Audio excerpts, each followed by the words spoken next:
You just woke up. Normal Tuesday? Your bank account has $1 billion in it. Not you won the lottery billion. Not generational wealth billion. A billion billion. 10 followed by 8 zeros. A stack of $100 bills so tall it would poke through the stratosphere and wave at astronauts. And here's the catch nobody tells you about in the fantasy version. You have 24 hours to spend all of it. Every single dollar. Or it disappears. Cool, right? Dream scenario. Absolute wish fulfillment. Except, and this is the part that should terrify you, most people would fail. Not a little fail. Not, oops, I missed by 50 million fail. We're talking catastrophically, embarrassingly, existentially fail. People would spend 3 hours Googling most expensive things and end up frozen on a yacht website having a panic attack. And the funniest part? You wouldn't even know you were losing until it was too late. For real bro here, where we say what no one else will. Now hold on, because before you start mentally drafting your shopping list, there's something about $1 billion that nobody actually understands. A number so big that your brain literally cannot process it. And that's not a metaphor, that's science. And it's the reason this whole thing gets way weirder than you think. Part 1. The number that breaks your brain. You think you know what $1 billion is. You don't. Quick game. Don't cheat. How long is 1,000,000 seconds? About 11.5 days. Fine. Manageable. You can picture that. How long is 1 billion seconds? 31 years. That's the gap between 1 million and 1 billion. Not 10 times bigger, not 100 times bigger.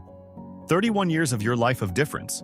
And your brain, the 3-pound meat computer you've been trusting your whole life, looks at million and billion and goes, yeah, those are both big numbers, roughly similar vibes. Your brain is cooked. It has been this whole time. This is called scope insensitivity, and it's the reason every single person who imagines spending $1 billion immediately thinks too small. You start with a mansion, maybe a private jet, some nice clothes. You're feeling good. You feel rich. You've spent maybe $40 million. You have 960 million left and you've been at it for 2 hours. The clock is ticking. Now here's where it gets uncomfortable. The people who would actually succeed at this aren't the ones with the best taste. They're not the ones who want the most stuff. They're the ones who understand systems. And most of us don't. Because spending $1 billion isn't shopping. It's closer to running a small government. And you? You've been stressed about a $400 car repair. Part 2. The fantasy shopping list that collapses in real time. Phase 1. You feel like a god. Phase 2. You feel like an idiot. Okay, let's actually try this. You've got the billion. Clock starts now. First move. Obvious. House. Not a house, a compound, something obscene. A 20-bedroom estate in Malibu with an infinity pool and a home theater and a helipad. Easy. $50 million. Gone. You feel incredible. You are winning at money. Now what? Private jet. Obviously, a Gulfstream G700. The nice one. Not the budget private jet, which, by the way, still costs $75 million. You buy it. You feel powerful. You've spent $125 million. You have $875 million left and you've been doing this for 20 minutes. This is where most people hit the wall. Because after the mansion and the jet, everyone's list starts looking the same. Lamborghini? Check. Yacht? Check. Rolex collection. Watches plural, maybe 30 of them, nice. You've spent another $40 million and you've got $820 million left, and you're just standing there holding 30 watches. You don't need going, oh, okay, what now? You Google, most expensive things in the world. This is the moment. This is where you realize the fantasy version of being rich and the actual version are completely different experiences. In the fantasy, you want things and you buy them. In reality, you've run out of things you genuinely want, and you've barely made a dent. You find out there's a $500 million yacht. You buy it. Great. 9 yachts, technically, or 1 yacht that's bigger than a city block and requires a crew of 30 people you now need to manage. You've spent $620 million. You have $380 million left and 7 hours on the clock. The panic starts setting in. Quietly at first, because now you realize something nobody told you.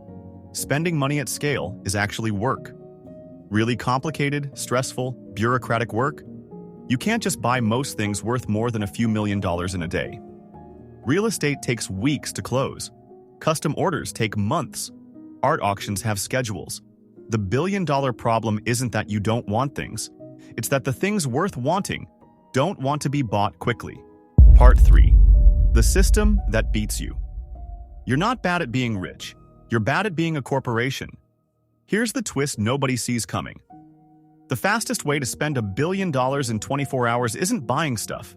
It's writing checks. The ultra-rich figured this out a long time ago. You want to move $1 billion fast? You donate it. You invest it. You fund things. You don't shop. You deploy capital. And the moment you realize that is the moment you realize spending $1 billion isn't a consumer experience. It's an institutional one. You could call up a hospital and say, "I'd like to build you a new wing." Done. 50 million. 2 phone calls, a wire transfer, your name on a building by morning. You could fund 50 startups at 10 million each. Gone. You could buy a small regional airline. You could pay off the student loan debt of an entire graduating class at a major university. And here's the thing that'll mess with you. The second you start doing that, you stop feeling like a person spending money and start feeling like a fund, a mechanism, a vehicle for capital allocation. Is that what you wanted? When you dreamed about having $1 billion, did you dream about being a vehicle for capital allocation? No, you dreamed about wearing sunglasses on a boat. And that's the trap. Because the human way to spend money, buying things that feel meaningful to you personally, is the slowest, most inefficient way to do it. And the efficient way to spend money, writing big checks to organizations, doesn't feel like spending money at all. It feels like paperwork. So you're stuck. You're at $400 million left with 6 hours to go, and you're literally stressed out about having too much money. You're anxious. You're not sleeping. You keep refreshing a spreadsheet. You have a headache. Meanwhile, somewhere across town, your friend who had $43 in their account this morning is having a perfectly fine day. Part 4. The part where you realize you were wrong about everything. The $1 billion anxiety you never saw coming. Let's talk about something nobody in the fantasy ever mentions. Your relationships. It's been 8 hours. You've spent around $600 million. You're starting to get creative. Bulk land purchases, commissioning a custom super yacht, paying some tech company $100 million to name their next product after you, which honestly, they'd do it. But you've been texting people all day, and something weird is happening. Your family's acting strange. Not congratulations strange. Weird strange. There's a cousin you haven't talked to in 4 years blowing up your phone. Your friend from high school, the one who forgot to invite you to his wedding, suddenly has a very important question to ask. The group chat you were never really part of has mysteriously added you. You start doing mental math on a completely different spreadsheet. Who's reaching out because they're happy for you versus who's reaching out because they want something? And the horrible, uncomfortable truth starts crystallizing. You can't tell. You genuinely cannot tell anymore. Every interaction is tainted now. Every, "Hey, how are you doing?" carries a price tag you can feel but not see. And you've only had this money for 8 hours. Studies on lottery winners actually show this.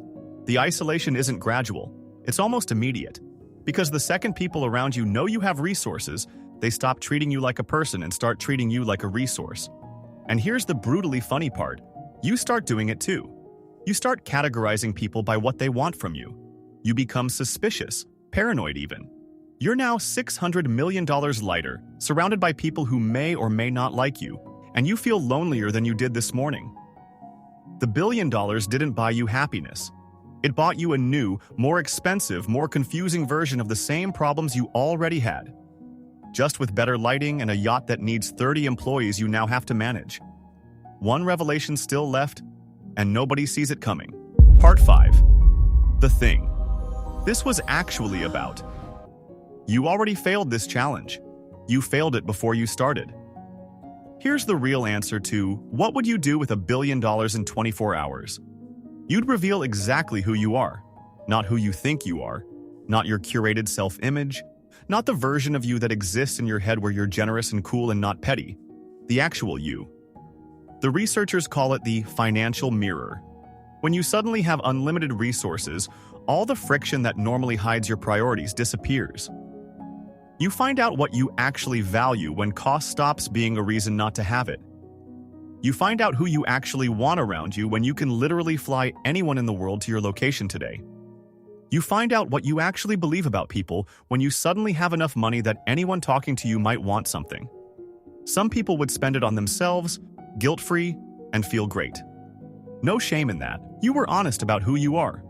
Some people would immediately try to help people they love and feel, shockingly, more panicked and exhausted than when they started, because turns out solving other people's problems is genuinely hard and complicated, even with money.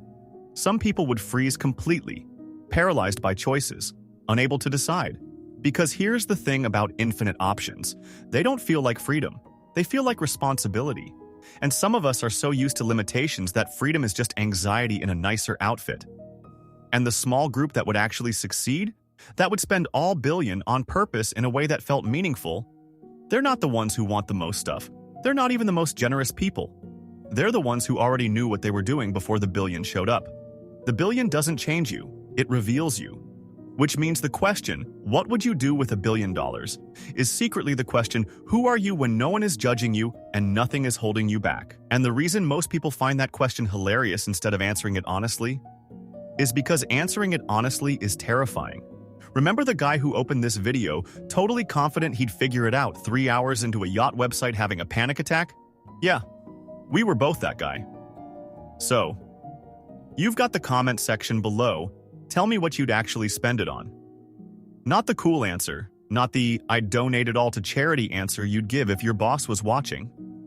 The real answer, the one you'd only tell a friend at 2 a.m., because if you answer it honestly, and you probably won't, but if you do, you'll learn something about yourself that costs absolutely nothing and is somehow worth more than the billion.